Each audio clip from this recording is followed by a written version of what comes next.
जय श्री कृष्णा, राधे राधे। आज हम ज्येष्ठ मास महात्म्य के 29वें अध्याय का श्रवण करेंगे, जिसमें हम ज्येष्ठ मास स्नान महात्म्य के बारे में और अधिक जानकारी प्राप्त करेंगे।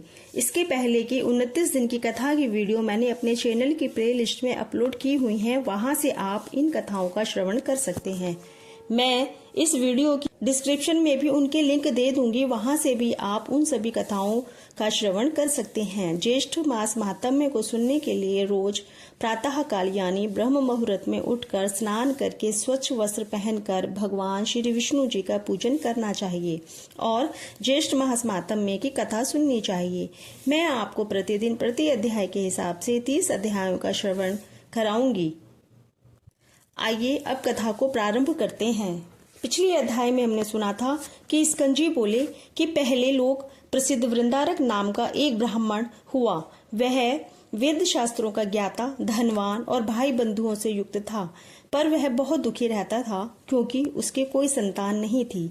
जब वृद्धावस्था तक भी उसके कोई संतान नहीं हुई तो वह प्राण त्यागने के लिए गहन वन में चला गया और वहां जाकर उसने भोजन और निद्रा दोनों का त्याग कर दिया। अब इस तरह से 3 दिन बीत गए। चौथे दिन भगवान विष्णु एक ब्राह्मण का रूप धर के उसके पास आते हैं और उससे सारा वृतांत पूछते हैं। फिर भगवान श्री विष्णु रूपी ब्राह्मण वृंदारक ब्राह्मण को ज्येष्ठ मास स्नान का व्रत बताते हैं। तब वृंदारक ब्राह्मण उन भगवान कि श्री हरि विष्णु जी की बात मानकर और ज्येष्ठ मास में अपनी पत्नी के साथ स्नान व्रत करते हैं। एक दिन देवलोक से शरावती नदी के तट पर एक व्याघ्र के ऊपर यानी शिकारी के ऊपर वृंदारक ब्राह्मण के हाथ से कुछ जल की बूंदें गिर जाती हैं, जिससे उसको पापों से मुक्ति मिल जाती है और वह दिव्य देवधारी हो जाता है। तो व्याघ्र ब्राह्मण से पूछता है कि ऐसा आपने कौन सा पुण्य किया है जिसके कारण मेरे पाप खत्म हो गए और मुझको मुक्ति मिल गई। तब वृंदारक ब्राह्मण ज्येष्ठ मास का पुण्य फल उसको दे देता है और फिर से ज्येष्ठ मास स्नान का व्रत करता है, जिससे उसके तेजस्वी पुत्र उत्पन्न होता है। अब आगे की कथा इस प्रकार से है।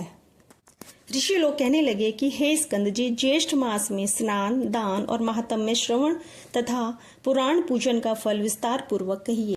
स्कंद जी बोले कि हे ऋषियों, आप सब लोग ज्येष्ठ स्नान के फल का श्रवण करें, जिसके श्रवण मात्र से मनुष्य तीनों कायक, वाचक और मानसिक प्रकार के पापों से मुक्त हो जाता है।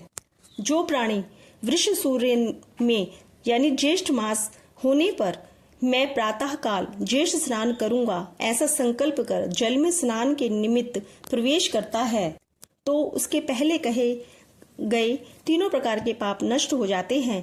सूर्योदय के पूर्व ज्येष्ठ स्नान करना चाहिए। ज्येष्ठ मास में सूर्योदय से लेकर आधा पहर पर्यंत जहाँ कहीं भी जल में गंगा आदि सभी तीर्थवास करते हैं, इसलिए सूर्योदय से लेकर आधा पहर के पूर्व स्नान कर लेना चाहिए।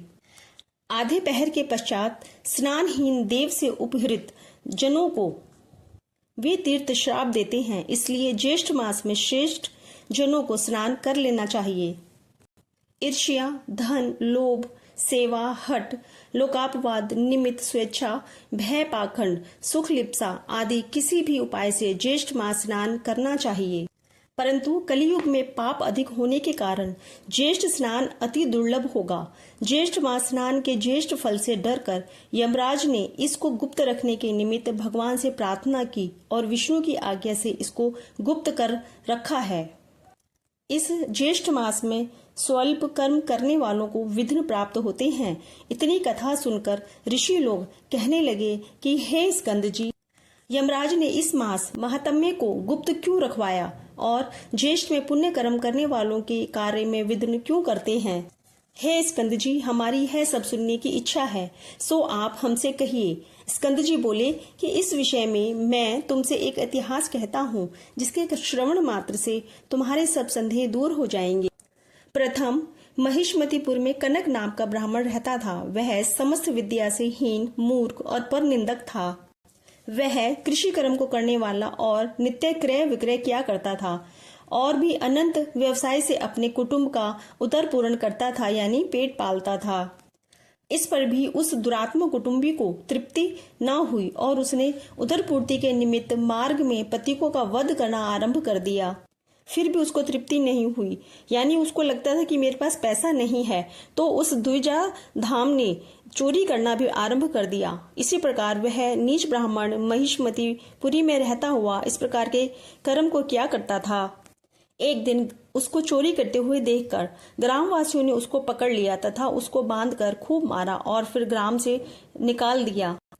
कुछ दिनों तक वह ग्राम के पास ही वन में जाकर रहने लगा और रात्रि को घर में आकर पुनः वन में चला जाता और वन में पशुओं का वध करके वह निर्दयी उनको खा जाता था।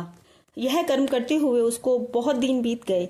इसके पश्चात जब एक समय ज्येष्ठ मास आया, तब वह कनक ब्राह्मण अर्धरात्रि के समय वन से ग्राम में आकर वस्त्र तथा अलंकार की चोरी करके पुनः वन को चला गया। मार्ग में एक नदी पड़ती थी, उस नदी को वह तैरकर पार करता था। इस तरह से अज्ञानतावश उसका ज्येष्ठ मास का स्नान हो गया, क्योंकि उसको पता नहीं था, वो सूर्योदय से पहले ही उस नदी को पार करता था। तो इस तरीके से उसका अज्ञानतावश ही ज्येष्ठ मास स्नान का महात्म्य हो गया। उस ब्राह्मण ने उसमें एक तरह से स्नान कर लिया और इस प्रकार से प्रतिदिन वह इसी प्रकार से रात्रि को ग्राम में आकर चोरी करता और चोरी का धन लेकर प्रातः समय नदी में स्नान करता हुआ वन में चला जाता। इस प्रकार अज्ञानतावश स्नान करते हुए एक माह बीत गया। हे ब्राह्मणों, ज्येष्ठ मास के शुक्ल पक्ष की चतुर्दशी को रात्रि में वह धन की चोरी करके गट्ठर बांधकर नगर के बाहर आया। तब तक प्रभात हो गया था, यानी सवेरा हो गया था। लोगों को इधर उधर जाता आता देखकर वह वहां से भागता नदी के तट पर आया। लोगों ने उसको देखकर लाठी और पत्थरों से खूब मारा, परंतु वह कनक उस चोरी के बोझ को सिर पर रखकर अगाध जल में पहुंचा और अधिक बोझ होने के कारण वह शिथिल होकर अगाध जल में डूबकर मर गया। उस कनक के लिए सूर्य के समान उस कनक को अगाध जल में डूबते हुए देखकर यह क्या हुआ, यह क्या हुआ कहते हुए सभी लोग विस्मित हो गए। नदी किनारे के कुछ लोगों ने उसको अगाध जल से निकालकर बाहर किया। उसे देखकर लोगों से कहा कि यह तो इसी नगर का रहने वाला कनक ब्राह्मण है, हम लोगों ने इसको नगर के बाहर कर दिया था।